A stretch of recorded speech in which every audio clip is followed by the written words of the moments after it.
बड़ी खबर दिल्ली से आ रही है। दिल्ली धमाकों को लेकर लगातार जांच जारी है। उसी में एक बहुत बड़ा खुलासा हुआ है। इस खुलासे के मुताबिक धमाके से पहले दिल्ली के अलग अलग हिस्सों में कार को लेकर उमड़ गया था और जिसमें दिल्ली का कनॉट प्लेस भी शामिल था, यानी कि अलग अलग जगह पर उमड़ गया था। और इस खुलासे के मुताबिक 10 नवंबर यानी कि ठीक धमाके वाले दिन उमर लाल किले के पास आने से पहले दोपहर करीबन 2:30 बजे कनॉट प्लेस भी गया था और वहां से कुछ ही देर के बाद निकल गया था। यह जानकारी भी सामने आ रही है। तो आप सोचिए जरा, कनॉट प्लेस तक ये शख्स पहुंच गया था। जाहिर तौर पर यह बड़ी चिंता वाली बात, जिस तरीके से सीपीओ पहुंचा, बिल्कुल पास में पार्लियामेंट हाउस है, आसपास तमाम बड़े सरकारी प्रतिष्ठान हैं। बिल्कुल, और सबसे बड़ी बात यही है कि दिल्ली की रेकी लगातार वो काफी दिनों से कर रहा था। ये आपको वो तस्वीर दिखा रहे हैं जिस वक्त उमर पार्किंग में जाते वक्त कैमरे में कैद हुआ था। हालांकि इसी दौरान तमाम तस्वीरें भी सामने आई थी, क्योंकि जिस वक्त फरीदाबाद के टोल पर उसे देखा गया था उस वक्त उसकी गाड़ी का बोनट पूरी तरीके से बंद था।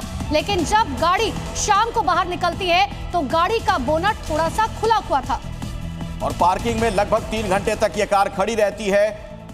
और कार का जो पूरा रूट था वो भी अपने दर्शकों को समझा देते हैं। ये देखिए किस तरीके से कार दिल्ली की सरहद में दाखिल होती है और उसके बाद कहां कहां गई थी वो आप समझिए। बदरपुर बॉर्डर से ये कार एंटर होती है दिल्ली में।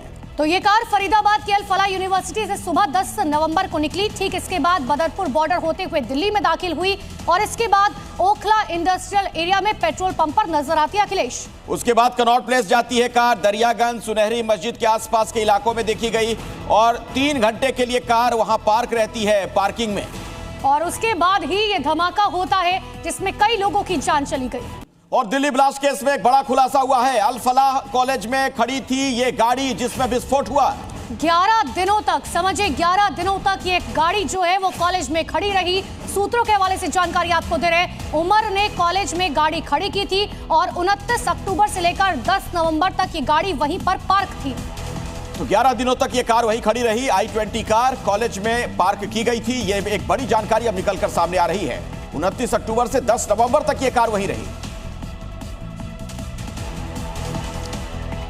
तो दिल्ली धमाके में लगातार बड़े बड़े खुलासे हो रहे हैं। इन सब के बीच में बड़ी जानकारी आपको दे रहे। देखिए, धमाके से पहले कनॉट प्लेस भी गया था उमर, वही i20 कार लेकर जिसमें यह धमाका होता है। दोपहर तकरीबन 2:30 बजे कनॉट प्लेस ये i20 कार पहुंचती है और उसके बाद लाल किला जाते हैं। 3:19 पर लाल किले की पार्किंग में यह गाड़ी पहुंचती है i20 कार जिसमें धमाका होता है। धमाके से पहले अल फलाह यूनिवर्सिटी में यह गाड़ी जो है तकरीबन 10 से 11 दिन तक खड़ी रही। 11 दिन तक अल फलाह यूनिवर्सिटी में यह कार पार्क रही। वही अल फलाह यूनिवर्सिटी जहां से कई डॉक्टर्स को हिरासत में लिया गया है। 29 अक्टूबर से 10 नवंबर तक यूनिवर्सिटी में यह कार जो है वहीं के पार्किंग एरिया में खड़ी रही थी। यानी कि 10 से 11 दिन तक तकरीबन ये गाड़ी जो है वहीं की पार्किंग में रही अल फलाह यूनिवर्सिटी, जहां से कई डॉक्टर्स को हिरासत में लिया गया है।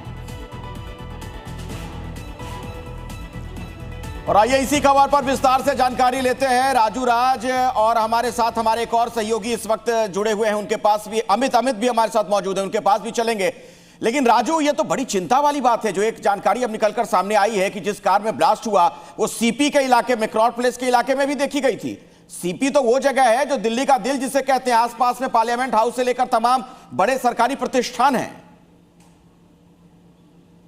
देखिए, निश्चित तौर पर अखिलेश, जिस तरीके से जो खबरें अब सामने आ रही है, जैसे जैसे जांच आगे बढ़ रही है, 29 अक्टूबर को ये गाड़ी ने अपना पीयूसी कराया, यानी पॉल्यूशन का वो सर्टिफिकेट लिया, पॉल्यूशन चेक कराया, उसकी भी तस्वीरें सामने आ गई। और 29 अक्टूबर से लेकर अल फलाह यूनिवर्सिटी में 10 नवंबर तक, जिस दिन ये ब्लास्ट हुआ उस दिन तक गाड़ी वहाँ की पार्किंग में थी, वहाँ के पार्किंग में निकली और दिल्ली के अलग अलग इलाकों में रेकी की। लेकिन 10 तारीख को ये गाड़ी जब बदरपुर बॉर्डर होते हुए सरिता विहार, ओखला फेज 1 फेज 2 होते हुए दिल्ली के कनॉट प्लेस पहुंची और वो कनॉट प्लेस जो दिल्ली का दिल कहलाता है और वहाँ से तमाम प्रतिष्ठान, चाहे वो पार्लियामेंट हो या नई दिल्ली रेलवे स्टेशन हो, भीड़ भाड़ वाले बाजार हो, तमाम वहाँ से नज़दीक है। लगभग 1.5 से 2 किलोमीटर 3 किलोमीटर के रेडियस में है।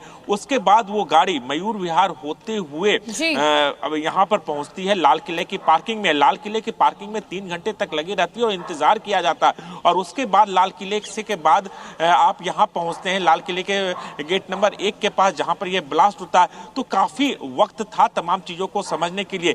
हो सकता है डॉक्टर उमर इस बात से घबरा गया हो कि जिस तरीके से जम्मू कश्मीर पुलिस और फरीदाबाद पुलिस की कार्रवाई फरीदाबाद और अल फलाह यूनिवर्सिटी में, वहां से उनके साथियों को गिरफ्तार किया गया, उसके बाद कहीं ना कहीं एक घबराहट थी, और उसी घबराहट में राजू लौट रहे हैं आपके पास। अमित भारद्वाज भी लगातार हमारे साथ मौजूद है, उनका भी रुख करेंगे, लेकिन उससे पहले बड़ी जानकारी आपको दे दें। देखिए, आतंकी उमर का टारगेट जो है वो कुछ और था। ये हम क्यों कह रहे हैं, आगे ग्राफिक्स जरिए आपको समझाते हैं।